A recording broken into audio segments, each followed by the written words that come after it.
ஐக்கிய நாடுகள் சபையின் 33வது கூட்டத்தொடர் இடம்பெற்றுக் கொண்டிருக்கக்கூடிய சூழ்நிலையில் இலங்கை விடயங்கள் பெரியதொரு விடயமாக எடுத்துக்கொள்ளப்படாவிட்டாலும் இலங்கை தொடர்பில் முக்கியமான கரிசனை செலுத்தப்பட வேண்டிய கால சூழ்நிலை இருக்கின்ற போது எப்படியான வகையில் கரிசனைகள் செலுத்தப்பட வேண்டும், இலங்கை அரசாங்கம் பல்வேறுபட்ட வேலை திட்டங்களை மறைமுகமாக செயற்படுத்திக் கொண்டிருக்கின்றது.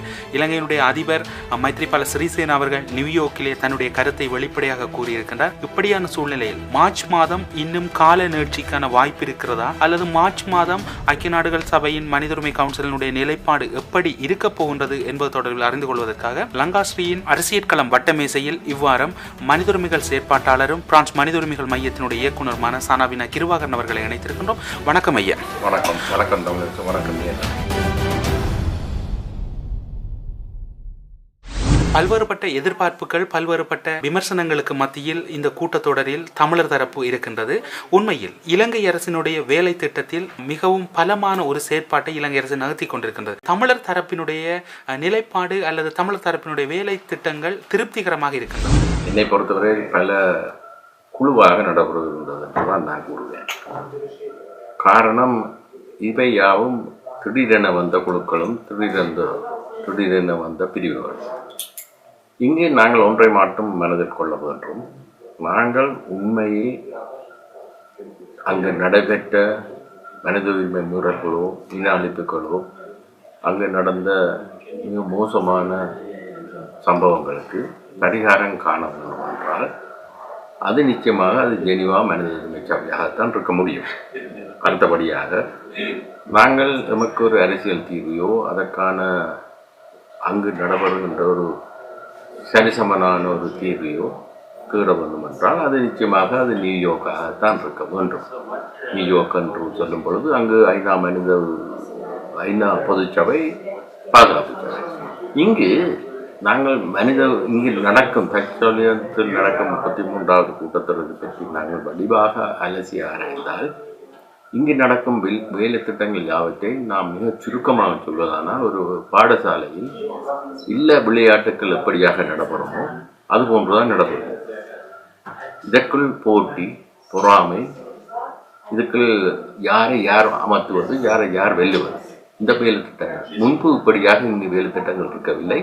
இப்பொழுது இப்படியாக இருப்பதற்கு பல காரணங்கள் இருக்கின்றன.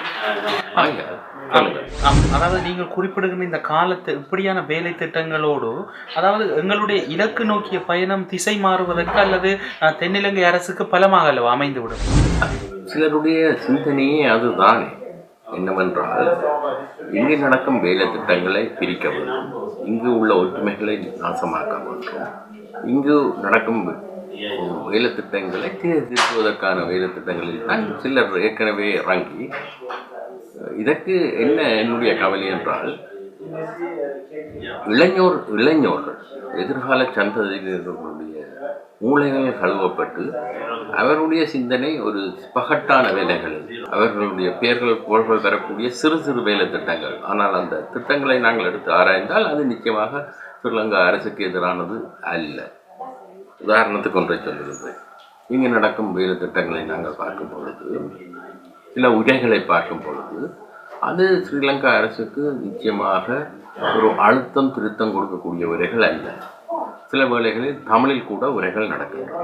இந்த தமிழில் உரையாற்றுவதனால் பாதிக்கப்பட போவது தமிழினமே. காரணம், இங்கு தமிழில் உரையாற்றுவது என்னை பொறுத்தவரை எனக்கு நன்றாக தெரியும். ஒரு கால் பொதுச்சபையில் ஸ்ரீலங்காவுடைய ஜனாதிபதி பிரேமதாச சென்று தமிழில் உரையாற்றினார், சிங்களத்தில் உரையாற்றியிருந்தார். அதை சிங்கள புத்திஜீவிகளே மிகவும் மோசமாக கண்டித்தார்கள். என்னவென்றால் இதனால் சிங்கள இனத்துக்கு என்ன நன்மை வரப்போகுது, ஸ்ரீலங்காவுக்கு என்ன நன்மை வரப்போகுது.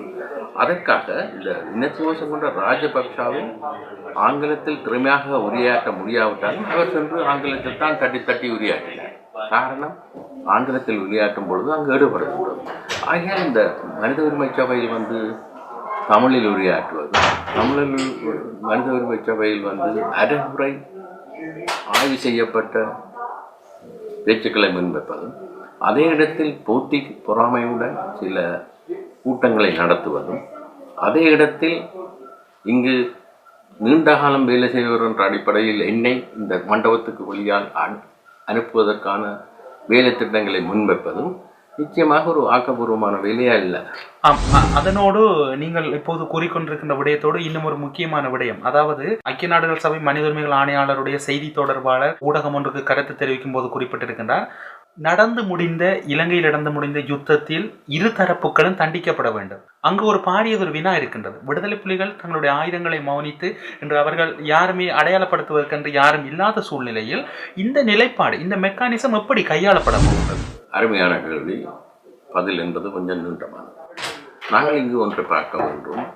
2010 மேற்கு பின்னர் ரெண்டு பக்கங்களும் விசாரிக்கப்பட வேண்டும், ரெண்டு பக்கங்களுக்கும் நீதி காணப்பட வேண்டும் என்ற விடயத்தில் இங்கு வேலை செய்யும் 99% அமைப்புகளும் ஜெனீவாவுக்கு வருகின்ற அரசியல் செயற்பாட்டாளர்களும் மனித உரிமை செயற்பாட்டாளர்கள் என்று கூறப்படுபவர்களும் சம்மதித்த விடயம்.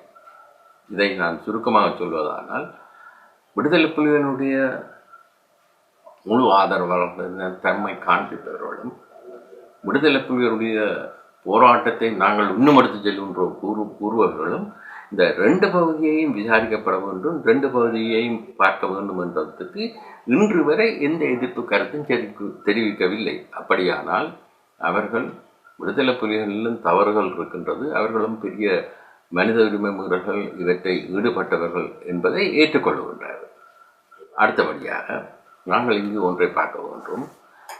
நாங்கள் இங்கு வேலை செய்யும் வேலைகள் எமது தமிழினத்துக்கு, அதாவது ஒரு பாரிய இன விடுதலை போராட்டத்தை எடுத்து தந்த விடுதலை புலிகளுக்கு நாங்கள் ஒரு ஒட்டுமொத்தமான அழிவை பார்க்க போகின்றோமா, இல்லை அவர்கள் செய்தது நியாயமானது, தமிழர் குறைந்தது தமிழர் பார்வையில், தமிழ் தேசியத்தின் பார்வையில் அது சரியானது என்பதை இங்கு யார் கூறுகின்றார்? இங்கு நடந்த உண்மையை நாங்கள் ஆராய வேண்டும். இங்கு வருபவர்கள் அத்தனை பேரும் வெளிநாட்டவர் உட்பட, சர்வதேச மனித உரிமைகள் சடங்கள் உட்பட, மனித உரிமை அமைப்புகள் உட்பட சர்வதேச விசாரணையைத்தான் வேண்டி நின்றவர்கள். ஆனால் சர்வதேச அமைப்புகள் கூட ராஜபக்ஷ அரசாங்கம் மாறுபட்டதும் அதில் ஒரு மாற்றம் ஏற்பட்டது. உண்மையில் சர்வதேச விசாரணை என்பது நிச்சயமாக தமிழருக்கு வர வேண்டிய விடயம். ஆனால் இப்பொழுது இந்த மனித உரிமை சபையில் 47 நாடுகள் இருக்கின்றது. இந்த 47 நாடுகளில் யாரும் சர்வதேச விசாரணைக்கு ஆதரவாக இல்லை. இதுதான் உண்மை. அப்படியானால் நாங்கள் சர்வதேச விசாரணையை எப்படி கொண்டுவரலாம் என்பதை சர்வதேச விசாரணையில் தான் அக்கறை கொண்டுள்ளார்கள். மற்றவர்கள் உள்நாட்டு விசாரணை என்று படுபொய் சொல்லி மக்களை ஏமாற்றுவார்கள். எந்த வழியில் இந்த சர்வதேச விசாரணையை தங்களால் சாதிக்க முடியும் என்பதை மக்களுக்கு சொல்ல வேண்டும். அதாவது இந்த மனித உரிமை சபையில் நம்பிக்கை இல்லாதவர்கள் இந்த சபைக்கு வருவதில் எந்த அர்த்தமும் இல்லை. அதாவது நீங்கள் குறிப்பிட்ட விடயத்திலே நான் தெளிவுபடுத்த விரும்புகின்றேன். விடுதலை புலிகள் தரப்பையும் இலங்கை அரசாங்கத்தையும் தண்டிக்க வேண்டும் என்கின்ற ஒரு கால சூழ்நிலை வருகின்ற பட்சத்தில் விடுதலை புலிகள் தரப்பு அங்கு அடையாளப்படுத்துவதற்கு யாரும் இல்லாத சூழ்நிலையில் இலங்கை அரசாங்கம் தனித்தரப்பாக சர்வதேசத்தால் தண்டிக்கப்படுமா? நிச்சயமாக நீங்கள் சொல்வது விடுதலை புலிகள் தரப்பில் ஒருவரும் இல்லை என்றது ஒரு பேச்சுக்கு உரிய விடயம். ஒன்றை மட்டும் நாங்கள் மறக்கப்படாது. இன்றும் பல விடுதலை புலிகளின் முக்கியஸ்தர்கள் பல நாடுகளில் இருக்கின்றார்கள். முக்கியஸ்தர்கள் விடுதலை புலிகளின் முக்கியஸ்தர்கள் பலர் நாட்டில் வாழ்ந்து கொண்டிருக்கின்றார்கள். விடுதலை புலிகள் இப்பொழுது இல்லை என்பதை சில பேர் விவாதிக்கலாம். ஆனால் மிகவும் மோசமான ஒரு கட்டம் பெறும் பொழுது இவர்கள் இனங்காணப்பட்டு அவர்களை தன்னும் கூட்டில் ஏற்ற வேண்டிய ஒரு நிலைமையை ஸ்ரீலங்கா உருவாக்கும். அதில் எந்தவித ஐயமும் இல்லை. ஆகையால் ஸ்ரீலங்காவை எவ்வளவு தூரம் நாங்கள் விசாரிக்க வேண்டும் என்று சொல்லுகின்றோமோ, விடுதலை புலிகளையும் விடுதலை புலியுடைய முன்னாள் போராளிகளோ அல்லது அதுக்குரியவர்களையும் விசாரிக்க வேண்டும் என்பதில் ஸ்ரீலங்கா கண்ணும் கருத்துமாக இருக்கும். ஸ்ரீலங்கா மட்டுமல்ல, ஸ்ரீலங்காவுக்காக வேலை செய்யும் பல அமைப்புகள். இதற்காகத்தான் சொல்லுகின்றேன், நீங்கள் போகும் உடைகள் யாவும் உண்மையில் தமிழின மக்களுடைய சார்பாகவும் ஆய்வாகவும் போகவில்லை. அது பலருக்கு அது விளங்குவதில்லை. அதை நாங்கள் எடுத்து கூறுவதற்கு சந்தர்ப்பமும் இல்லை. ஆகையால் இப்பொழுது நடப்பது ஒரு இல்ல விளையாட்டு போட்டி. இதன் மூலம் நாங்கள் எதையும் தமிழின மக்களுக்கு, தமிழ் தேசியத்துக்கு நாங்கள் வென்று கொடுக்க முடியாது. சரி பிழை என்பதற்கு அப்பால் ஒரு விடுதலைக்காக போராடிய ஒரு இனத்தினுடைய அடையாளத்துக்காக போராடியவர்கள் என்கின்ற வகையில் விடுதலை புலிகளை இன்று சர்வதேச அளவிலே பரிணமித்துக் கொண்டிருக்கிறார்கள். அப்படி இருக்கையில் நீங்கள் சொல்லுகின்ற அவர்களுக்கான பாதுகாப்பு அல்லது மனித உரிமைகள் சபையில் அவர்களை எப்படி ஒரு காப்பாற்றுகின்ற அல்லது அவர்கள் தொடர்பில் எப்படியான நடவடிக்கைகளை இன்று இருக்கக்கூடிய மனித உரிமைகள் சபையில் எடுக்க வேண்டியிருக்கின்றது? உண்மையில் என்னை பொறுத்தவரையில் இது நான் நீண்ட காலமாக உங்களுடைய ஊடகத்தில் சொல்லியுள்ளேன், பல தொலைக்காட்சி சொல்லியுள்ளேன், வானொலிகளில் சொல்லியுள்ளேன். உண்மையில் தமிழினம், தமிழ் தேசியம் நமக்குத்தான நீதி வேண்ட வேண்டும் என்றால், அதற்கான ஒரு சரியான ஒரு அரசியல் தீர்வு வேண்ட வேண்டும் என்றால், தமிழ் மக்களுடைய, அதாவது தமிழீழ மக்களுடைய புலம்பெயர் வாழ் மக்களோ அல்லது உள்நாட்டில் வாழ்பவர்களோ அவர்களுடைய புத்திஜீவிகள், கல்விமான்கள், ப்ரொஃபஷனல்ஸ், அதாவது ஒரு பெரிய பெரிய வேலைகளை செய்பவர்கள் முன்னுக்கு வர வேண்டும். அப்படியானவர்கள் இந்த மனித உரிமை சபைக்கு வர வேண்டும். இளைய தலைமுறைகள் வரலாம், வேலைகளை படிக்கலாம். ஆனால் இவர்களுடைய கருத்தை இப்போதைய நிலைமையில், இந்த இளைஞருடைய கருத்தை இப்போதைய நிலைமையில் இங்கு உள்வாங்குவதற்கு இங்குள்ள 47 நாடுகளோ அல்லது இங்குள்ள மனித உரிமை அமைப்புகளோ ஆயத்தமாக இல்லை. அதை நான் கண்ணுக்கு முன்னுக்கு காணுகிறேன்.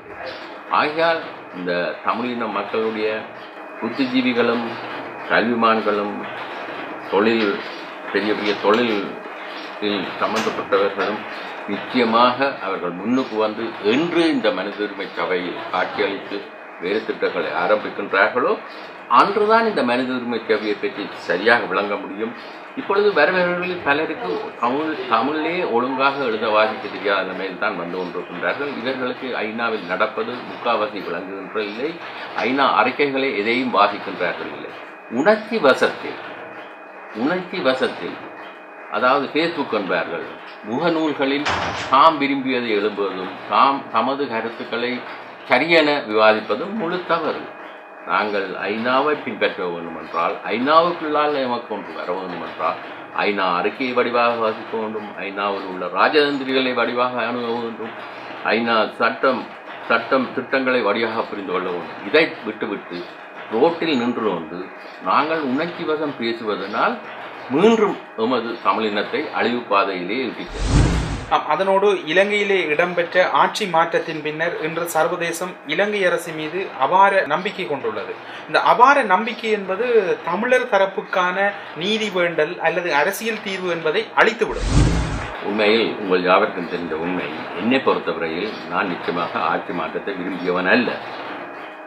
அதே ஆட்சி, ராஜபக்ஷ ஆட்சி தொடர்ந்து இருக்க வேண்டும். இதன் மூலம்தான் தமிழ் மக்களுக்கு விமோசனம் சர்வதேச சமுதாயம் மூலமாக கிடைக்கும் என்பதை முன் விவாதித்தவர். இதனால் பல கஷ்டங்களும் வந்தது. அந்த கஷ்ட நஷ்டங்களை நாங்கள் எதிர்பார்ப்பதில்லை. கஷ்டங்கள் வரலாம், அதற்காக எனது விவாதத்தை நான் விட்டுக் கொடுக்க விரும்பவில்லை. ஆனால் நீங்கள் கூறியது போல சர்வதேசத்திடம் இந்த ஆட்சி மாற்றத்தினால் அவர்களுடைய சிந்தனை பார்வைகள் மாறியுள்ளது. அதற்காக எமது சிந்தனைகள் பார்வைகள் மாறவில்லை. நாம் அன்றும் இன்றும் சர்வதேச விசாரணை பெற வேண்டும் என்பதை விரும்புவார்கள். ஆனால் மனித உரிமை சபையுடன் நாங்கள் வேலை செய்வதானால் அங்கு ஆதரவு இல்லாத ஒரு விடயத்தை எப்படியாக நடைமுறைப்படுத்துவது? இதுதான் என்னுடைய கேள்வி. நாங்கள் சர்வதேச விசாரணையை பற்றி அக்கறைப்படுவதானால் இந்த மனித உரிமை சபையில் உள்ள 47 நாடுகளை நாங்கள் மாற்ற வேண்டும். அதற்கான என்ன வேலை திட்டங்கள் இங்கு நடக்கின்றது? வந்து சில படங்களை வைத்துவிட்டு உணர்ச்சி வசமாக நூலில் எழுதிவிட்டு சர்வதேச விசாரணையை யாரும் விரும்புகின்றார்கள் இல்லை, என்ன விரும்புகின்றார்கள் என்று கதை சொல்வது இது பேய்காட்டு வேலை திட்டம். இது உண்மையான கருத்தல்ல. உண்மையாக இதை பற்றி அக்கறை உள்ளவன், உண்மையாக அதை பற்றி விவாதிக்க முடியவன், உண்மையான சட்டங்களை விளங்குபவர்கள் இந்த விடயத்தை பற்றி வந்து கதைக்க வேண்டும். விரும்பினால் எங்கேயோ அவர்களிடம் அதற்குரிய ஆக்கள் இருந்தால் விவாதிக்கலாம். இன்று தமிழினம் இந்த புதிய அரசு வந்ததனால் மிகவும் மோசமான பாதைக்கு செல்லுகின்றது. முன்னைய அரசுக்கும் இப்போதைய அரசுக்கும் உள்ள வித்தியாசம் அணுகுமுறை தான் வித்தியாசம். அந்த நீங்கள் கூறுகின்ற அந்த பாதை, அதாவது இலங்கையிலே புதிய அரசு இந்த பாதை மாறி செல்கின்றது என்ற கருத்தோடு இதில் கூட்டமைப்பினுடைய செயற்பாடு போதாததே அல்லது கூட்டமைப்பினுடைய அழுத்தங்கள் குறைந்ததே இந்த அரசினுடைய இப்படியான நடவடிக்கைக்கு காரணம் என்கிற விமர்சனத்தை நீங்கள் இருக்கிறீர்கள். ஒன்றை நாங்கள் பார்க்க வேண்டும். என்னை பொறுத்தவரையில் கூட்டமைப்பில் எல்லாவற்றையும் சரியாக செய்வது என்று நான் என்றும் சொன்னதில்லை. ஆனால் கூட்டமைப்பு என்பது தமிழ் மக்களால் வாக்களிக்கப்பட்டு வாக்கு மூலம் ஏற்றுக்கொள்ளப்பட்ட ஒரு அமைப்பு, கூட்டமைப்பு கட்சி. இதை கூட்டமைப்புக்கு எதிராக போட்டி போட்டவர்கள் எந்தவித மக்களுடைய ஆதரவாக இருக்கும் பொழுது அவர்கள் விரும்பிய இதையும் சொல்லலாம். ஆனால் கூட்டமைப்பு மக்களின் பிரதிநிதியாக வந்து பாராளுமன்றத்தில் இருக்கும் பொழுது அங்கு கூட்டமைப்புக்கு உள்ளுக்கு உள்ளவர்களுக்கே ஒற்றுமை இல்லை என்பது இப்பொழுது வெளிப்படையாக தெரிகின்றது. ஆனால் கூட்டமைப்புக்குள் சட்டத்திட்டங்கள் வடிவாக தெரிந்தவர்கள், சர்வதேசத்தை அணுகக்கூடியவர்கள் பலர் இருக்கின்றார்கள். அவர்கள் ஒன்றை செய்து கொண்டு கொள்ளும்போது அவர்கள் செய்வது பிழையானால் அதை நாங்கள் அவர்களுடன் விவாதிக்க வேண்டும், அவர்களுடன் கதைக்க வேண்டும். அவர்களை ஒரு ஊடகத்தில் கூப்பிட்டு நாங்கள் சரியான ஆட்களை வைத்து மக்களுக்கு முன்னும் விவாதிக்க வேண்டும். இதுதான் உண்மையான ஒரு விதிமுறைகளும் இதுகளும். இப்பொழுது நடப்பது ஆயுத போராட்டமும் அல்ல, அங்கு நடப்பது வன்முறையும் அல்ல.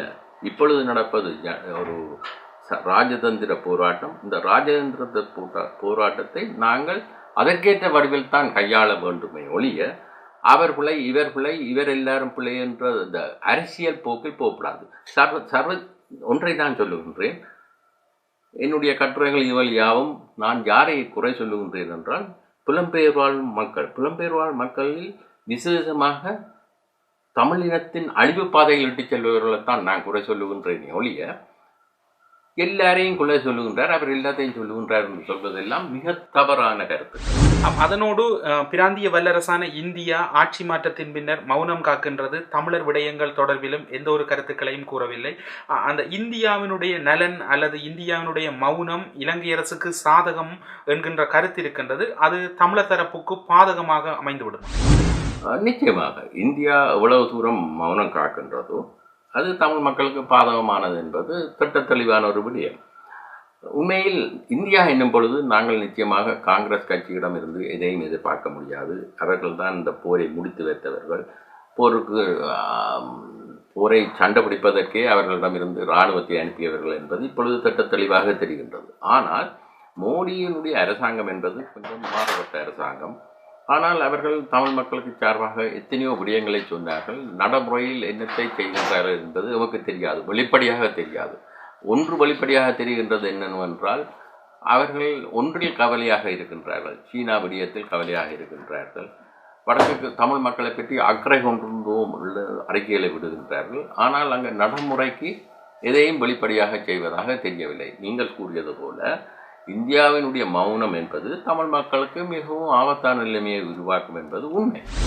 லங்காஸ்ரீயில் அரசியல் களம் வட்டமேசையில் கலந்து கொண்டு ஐநா உள்ளக விவகாரங்கள், இலங்கையினுடைய நிலைப்பாடுகள், இந்தியாவினுடைய மௌனம் அது இலங்கை தமிழருக்கு எப்படியான தன்மைகளை ஏற்படுத்தும், தமிழ் தேசிய கூட்டமைப்புடைய அரசியல் போக்குகள் தொடர்பில் விரிவாக விளக்கம் அளித்தமைக்காக நன்றிகளோடு உங்களிடமிருந்து விடைபெற்றுக் கொள்கிறோம். நன்றி, வணக்கம். நன்றி தமிழருக்கு, நன்றி நேயர்களுக்கு, வணக்கம்.